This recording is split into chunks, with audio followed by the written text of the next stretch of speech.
El paisaje no se parece a nada que yo haya visto antes.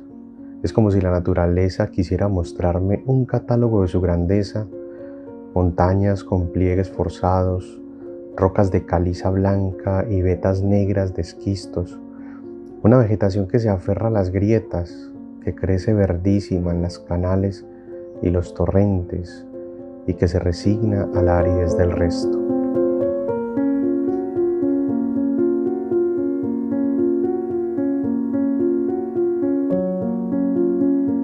¿Qué tal, amigos? Bienvenidos todos una vez más a este canal literario.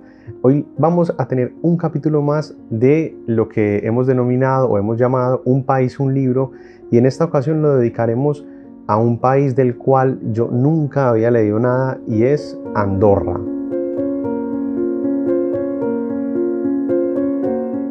El autor de esta obra que nos compete el día de hoy es Albert Villaró, nacido en 1964, escritor andorrano, como bien lo mencioné antes, de profesión archivero, además destacando sobre todo en el campo de la novela histórica, que es principalmente lo que él escribe, ¿cierto? Y además colabora en algunas publicaciones con un diario de allí de Andorra. Antes de presentarles el libro del día de hoy, quiero comentarles que vamos a tener el placer de charlar, o de hacerle, mejor dicho, una pregunta a uno de los autores referentes españoles, como lo es Arturo Pérez Reverte, quien nos va a participar algunas palabras de él respecto a algo que a mí me pareció muy particular en este libro que vamos a reseñar. Así que les pido que se queden un ratito más porque va a estar súper interesante lo que nos va a decir Arturo Pérez Reverte. Bienvenidos. El libro al que le vamos a dedicar esta reseña se llama La Compañía Nórdica, como bien lo mencioné antes, del autor andorrano Albert Villaró. En La Compañía Nórdica vamos a tener como telón de fondo lo que vino a ser la primera guerra carlista allí en España. Por supuesto, para quienes no conocen, o por lo menos como era el caso mío en un principio de la guerra carlista, les quiero compartir un pequeñito fragmento resumido acerca de qué se trató, digamos, o qué fue lo que ocurrió en esta guerra.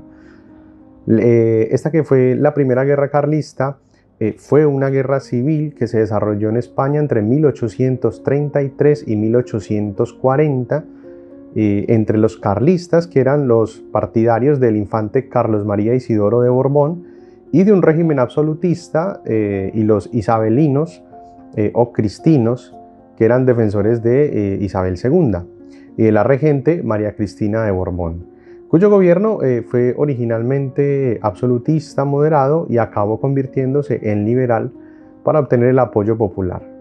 Antiguamente fue conocida por la historiografía española como Guerra de los 7 Años o la Primera Guerra Civil. En La Compañía Nórdica nosotros vamos a conocer la historia de Ulrich von Wilamowitz, ojalá lo haya pronunciado bien, a partir de ahora lo voy a decir diciendo Ulrich, quien es un prusiano que era un prusiano que llegó a la guerra o se enlistó a la guerra de España sin tener nada que ver. O sea, imaginemos un prusiano, bueno, lo que sería hoy un alemán, se enlistó en el ejército para ir a pelear en una guerra que ni siquiera le pertenecía en cierta forma, ¿no? Pero fue más que todo, a medida que vamos transcurriendo la lectura, nos vamos a enterar que él en realidad está huyendo de su país por, bueno, una serie de conflictos que tuvo, un asesinato que cometió. Y este libro, aparte de todo lo mágico, de la ficción, de muchas cosas interesantes que ya vamos a empezar a ver, nos va a contar esta historia de Ulrich, de cómo yo lo percibí de la siguiente forma: es cómo él iba como creciendo, como madurando, ¿no? A raíz de una serie de toma de decisiones por las que empieza, bueno, enlistándose al ejército, luego una serie de cuestiones que se van dando en el medio. Yo lo noté más como la búsqueda del personaje principal, esa búsqueda de una finalidad o de algo más grande que él, ¿no? Como de su objetivo en la vida, básicamente. Yo lo estuve viendo como así, o eso fue lo que me transmitió a mí, por lo menos.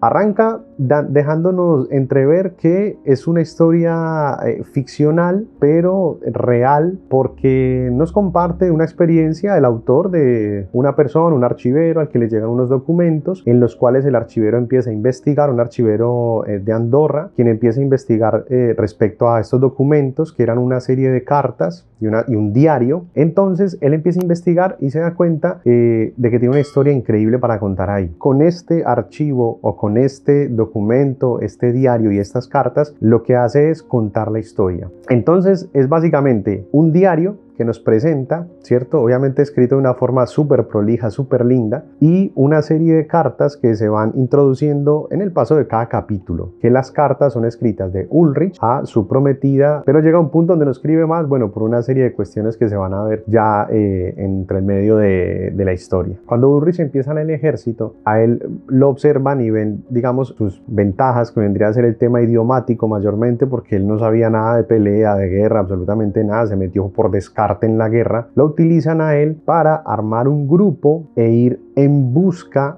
de un grupo de asesinos que estaban exterminando de una forma sumamente peculiar a bandos grandes de los ejércitos. Entonces aparecían muertos de una forma súper extraña, con mucha simbología, los cadáveres puestos de una forma extraña. Entonces Ulrich empieza a ser como ese primer eslabón del grupo que va en busca de ese otro grupo, porque bueno, necesitan saber quién es, porque los carlistas decían que eran el bando contrario, y bueno, y los que estaban a favor de Isabel II, que eran los carlistas. Entonces, o sea, era una guerra que en cualquier momento iba a explotar eso, mejor dicho. Ellos arman este grupo de personas peculiares, porque ¿cuál de todos es más raro?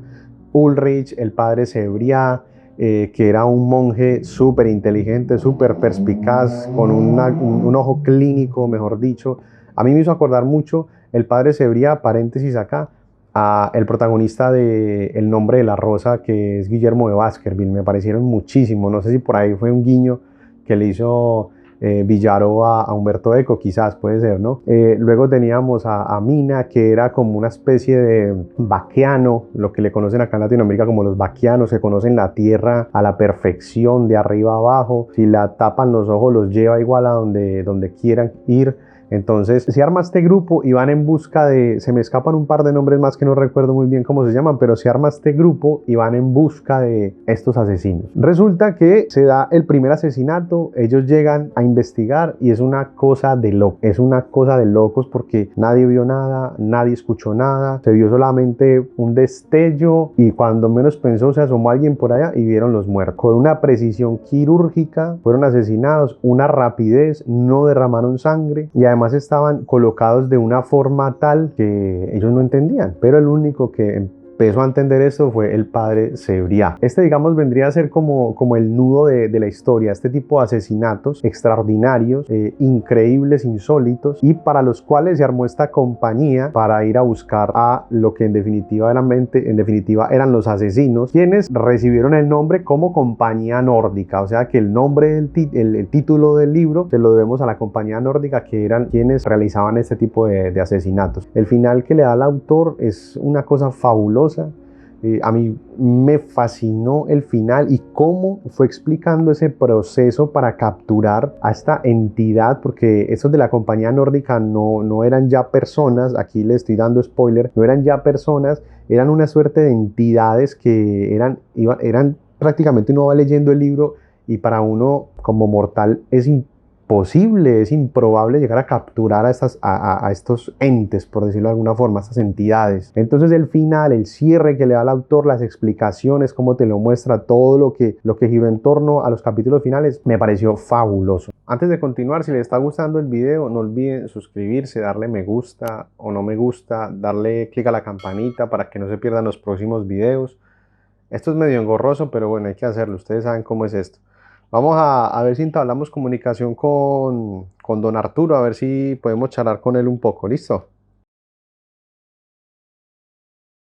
Hola, don Arturo, ¿cómo está? Espero se encuentre muy bien. Qué bueno, qué bueno, qué bueno. Sí, espectacular. Por acá todo muy lindo, mucho calor en Paraguay. Bueno, don Arturo, cuéntenos un poco Respecto a las bases de los libros que, según su experiencia, los autores deben tener al momento de escribir, ¿no? Hay autores jóvenes que me preguntan, don Arturo, ¿qué debe hacer uno para ser escritor? ¿Y cómo se hace? ¿Y qué libros debe uno leer? Yo siempre digo que es primero los clásicos griegos y latinos, porque de ahí viene todo. De ahí arranca todo. Sí. Occidente, Europa vienen de ahí. La Biblia, porque los mitos de la Biblia están impregnados en la cultura occidental. Entonces necesitas conocer los orígenes, las raíces. Homero, Virgilio, la filosofía griega, la poesía griega antigua, los grandes mitos. A veces me pregunto cómo si yo no hubiera leído eso, si yo no tuviera esas referentes en mi cabeza, yo no podría escribir novelas. O sería un escritor mucho más mediocre de lo que soy. Me pregunto cómo se atreve, ¿no? Un escritor que no ha leído, ¿no? Y hay muchos, y se nota. Y eso me produce estupor. Y uno puede ser el más chulo del mundo, el más arrogante, el más pedante, puede ser cualquiera, ¿no? Pero trabajando, y esto es un trabajo, leyendo, y eso es un ejercicio intelectual, que es el más humilde del mundo. Listo, don Arturo. Bueno, muchas gracias, muy amable por compartirnos su experiencia. De verdad que es muy valiosa para nosotros, para las personas que nos van a ver en YouTube y por supuesto para los autores. Un saludo cordial para España y para usted, don Arturo. Que tenga buen día. Hasta luego. Chao, chao. Después de esta aclaración que nos hace el gran Arturo Pérez Reverte respecto a los libros que deben tener los autores como base o que deben haber leído por lo menos para crear ciertas historias y crear ciertos universos como él mismo nos lo acaba de contar. ¿Por qué me tomé el atrevimiento de llamar a don Arturo y molestarlo? Porque yo acá en este libro de la Compañía Nórdica yo vi muy presente muchos atributos o muchas referencias a la Biblia, muy bien utilizados, súper bien utilizados, en términos literarios, súper bien utilizados. Entonces por eso me tomé el atrevimiento de llamar a don Arturo, molestarlo, ahorita en vacaciones allá, en verano en España, pero bueno, él es súper amable, así que nos atendió la llamada, viene ahí. No solamente yo encontré ciertos paralelismos o ciertas alusiones a la Biblia a medida que fui leyendo, sino que noté un par de cosas más como esto, digamos, es opinión puramente personal, como guiños a la obra de Humberto Eco, El nombre de la rosa. Por ejemplo, este libro de la Compañía Nórdica se encuentra dividido en 4 grandes partes. Luego, cada una de esas partes está dividida en capítulos y cada capítulo es un día del diario de Ulrich. Pero, como les dije antes, me pareció sumamente parecido o como un guiño al nombre de la rosa, porque el nombre de la rosa, cada que empieza un capítulo, siempre nos trae como un prefacio chiquitito donde nos dice de qué se va a tratar. De tal cosa, de tal otra, de tal otra, de tal otra, de tal otra, y ya luego uno empieza a leer. Y la Compañía Nórdica hace lo mismo, que es súper interesante porque uno como que ya tiene un preludio de lo que va a pasar. Ah, bueno, aquí va a pasar esto, uy, qué bien, y se mete a leer. Son cortos los capítulos, así que es muy ligera la lectura, aprovecho para mencionar eso, muy ligera. Y otro guiño que vi yo fue el tema del padre Sebria como uno de los protagonistas, con el parecido que a mí por lo menos me inspiró o me trajo a mi memoria a Guillermo de Baskerville, quien fuese el protagonista de El nombre de la rosa, este detective en la época de las abadías, investigando crímenes en una abadía. Bueno, en este caso el padre Sebria era un poquito parecido, más excéntrico, más loco, sí, mucho más loco, pero me trajo muchos recuerdos de cuando yo leí El nombre de la rosa y de Guillermo de Baskerville. Por último, para ir cerrando ya el video, les quiero compartir las características que a mí me parecieron más importantes del libro.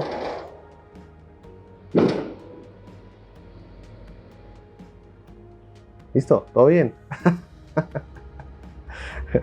Volviendo. Por último, lo que me pareció, las cosas que me parecieron más interesantes del libro, bueno, primero la historia. Es una historia que es sumamente atrapante, con un ritmo rápido, un ritmo que no te da chance de distraerte. con mucha información, con unas descripciones de los paisajes preciosos. Yo creo que en el primer fragmento que les leí antes del video cuando inició, ahí se puede notar de primera mano que hace unas descripciones preciosas de lo que son las montañas de Andorra. Mucha parte de la historia, la gran mayoría transcurre ya en Cataluña, entonces nos va a contar de las montañas catalanas. Bueno, no, es fabuloso. Todo lo que hace el autor en cuanto a descripciones me pareció bellísimo. Una prosa súper ligera, en ocasiones muy cómico también, te metía de repente chistes o cosas así que yo la estaba leyendo y soltaba la carcajada, así que tiene muchos condimentos este libro, súper atrapante, muy entretenido.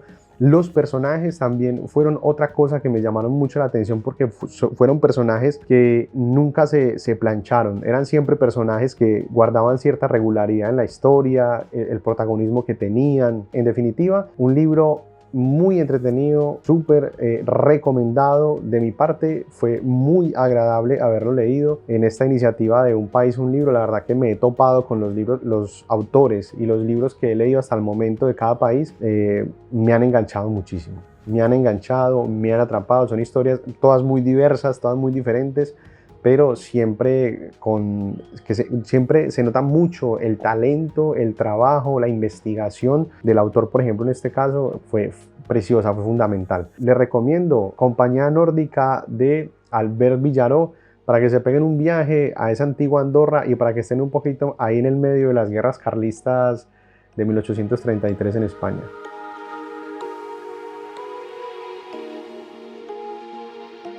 No hace falta que los traigamos aquí, es perder el tiempo. Y el tiempo, no sé si os lo he dicho ya, no se pierde, porque todo aquello que se pierde es susceptible de ser reencontrado, sino que desaparece, porque se va por el desagüe y nunca vuelve.